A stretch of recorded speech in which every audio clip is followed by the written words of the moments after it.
What's up, everybody? I hope you're doing well today. It has been an interesting day, to say the least. But what I want to talk about today is not the days of interest, or today's interest part of today's. But what I want to talk about, yeah, that made sense.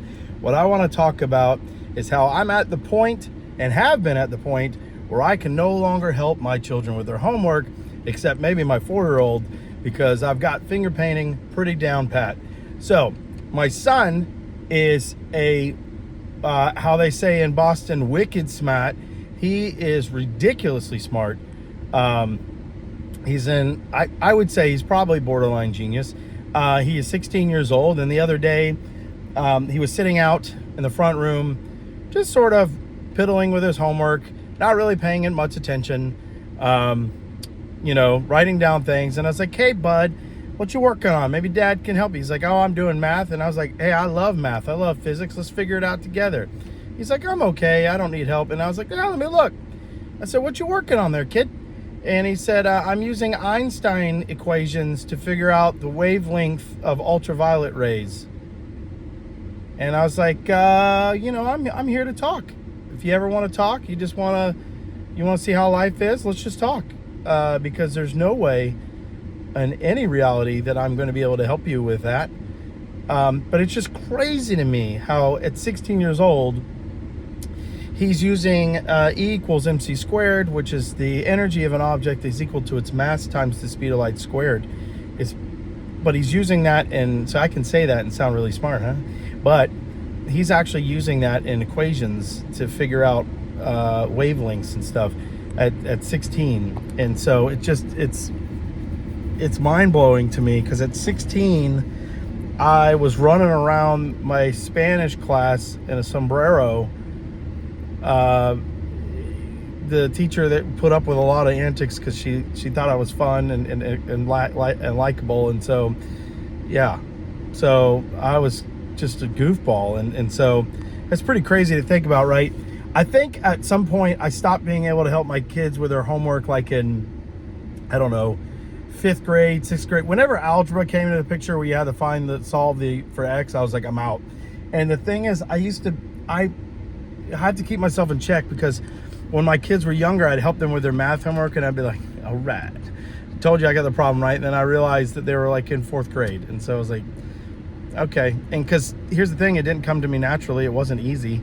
It was just, God, I guess they have a show all about it. Are you smarter than a 5th grader or whatever it is? The answer is no. I wouldn't even go on that show, because it's not even close. So I feel kind of bad, right? Because now we tell them, we're not one of those parents that are like super pressuring on their kids. We're not like, we always tell them, bro, you don't have to take all advanced honors classes if you don't want. Like, I don't care if you get a 4.6, like 4.4 or whatever it is. Like, as long as you get a good enough grades where you get a scholarship to a school that it gets it paid for, then by all means do it, because I've got a mortgage and student loan debt. And so I don't want that for him. And I am not financially to the point where I can pay for his student loans, because I can't even pay for mine. I'm paying them, but they're never getting paid off. Let's face it. Unless I blow up on YouTube, which you've seen my content, probably not going to happen. And so I'm trying to, I just want them to get good in grades. I don't want to put a bunch of pressure on them. It doesn't matter. So I remember when I first got accepted. So I have a master's in business, but before then I got accepted into this really, I want to call it prestigious, because they had thousands of applicants and they only took like 20 for this prestigious school of psychology. I don't know. Doesn't matter. But I remember sitting around a bunch of kids, right? And at this time I was older, so I was probably in my mid-20s, late 20s. And they're going around the room, and they're like, this one kid's like, I'm magna cum laude. The other kid's like, I had a 4.6, all these things.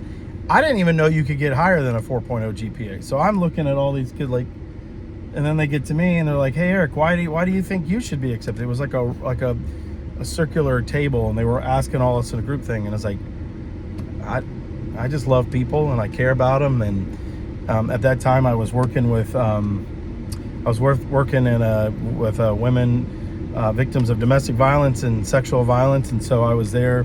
I was helping them, and I was like, I love people. I love giving people hope and empowering people, and somehow I got accepted. They probably needed a story. Like I said, I had a really rough childhood.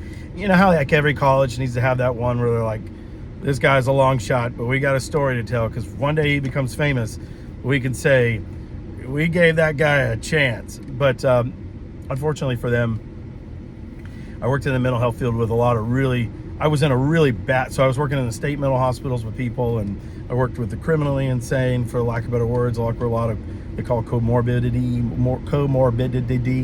and with violence and murders and all that stuff. So I don't know, I said about 5 years in that role. And it was while I was going through my master's program, I was like, I can't do this.